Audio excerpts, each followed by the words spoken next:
Why are differences in intimacy needs so hard to solve? Like, there's science, there's books. Why is this so difficult? Well, because it's not as simple as someone wanting to hold hands more than the other person. It comes up in every space. An anxious and an avoidant are like diametrically opposed to one another across the board. How or if you sleep together, how you raise your children, everything about the home, illnesses, marriage, money, everything is going to be on completely different sides of the board. So it's not solving one thing, it's solving everything.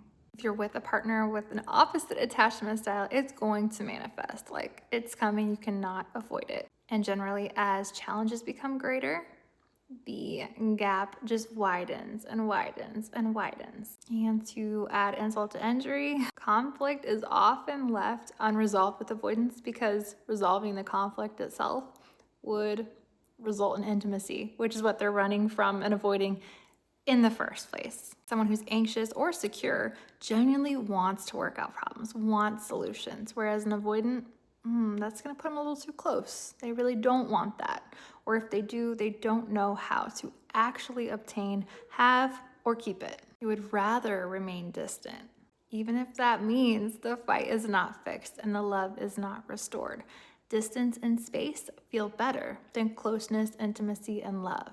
So even if the distance is coming from a fight and they don't like conflict, it still feels safer for them to be there than to be all up in your business, happy, intimate, and close. So in order to dodge that possibility of getting closer, avoidants tend to be pretty hostile and disagreeable in every argument.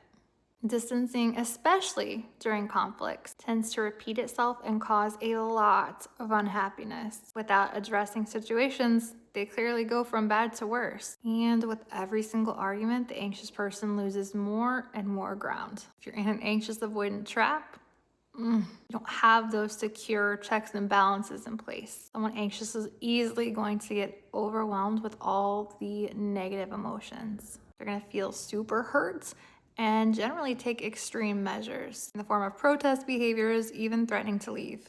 And then once they calm down, they're going to be filled with regret and try their best to reconcile.